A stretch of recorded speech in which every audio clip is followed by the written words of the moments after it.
洞察局势，开启视野。这里是火力早报时间。俄卫星被曝长期劫持欧洲信号，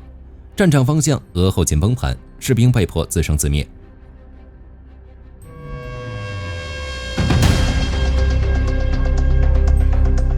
据英国金融时报报道，俄罗斯在太空领域的灰色行动引发了欧洲方面的高度警惕。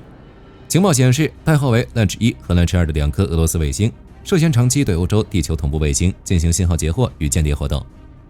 报道指出，在过去3年中，这2颗俄方卫星在至少10几颗欧洲卫星附近进行了长时间的异常机动。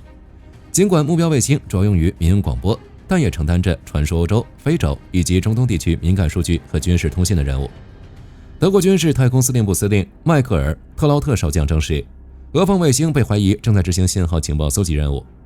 分析人士警告称，由于部分早年发射的欧洲卫星仍使用未加密的控制轨道，俄方通过潜入地面站传输指令的信号追内，极有可能窃取到关键的控制数据，这直接威胁到了欧洲的信息主权与通信安全。战场方向，俄军士兵通话录音曝光，后勤系统性崩溃。乌克兰国防部情报总局公布的一段截获通话录音，揭开了俄军前线部队面临的严重生存危机。在这段录音中，一名被部署在乌克兰境内的俄罗斯士兵向外界描述了极其恶劣的生存环境。这名士兵在通话中称，由于食物和饮用水的极度短缺，部队的补给线已经基本中断，士兵们处于自生自灭的状态。他自己因长期营养不良，体重大幅下降，军服像挂在衣架上一样空荡。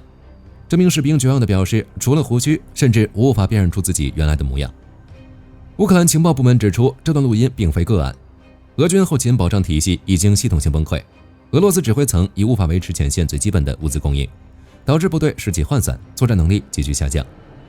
在国际防务市场上，美国防务新闻报道，正在举行的新加坡航空展，俄罗斯国防制造商连续第2年集体缺席。在2020年的展览上，俄罗斯为包括俄罗斯直升机公司与联合飞机公司在内的主要国防企业联合举办了联合展览馆，并展示了多个飞机平台，高级官员参与其中。在乌俄战争的长期消耗与国际制裁的双重打击下，俄罗斯军火出口产业正在经历快速的萎缩与边缘化。瑞士中东研究所的研究显示，俄罗斯并非在进行战略转移，而是在严峻的结构性限制下被迫收缩。斯德哥尔摩国际和平研究所的数据也印证了这一趋势。截至2025年，俄罗斯的武器出口市场已大幅缩水，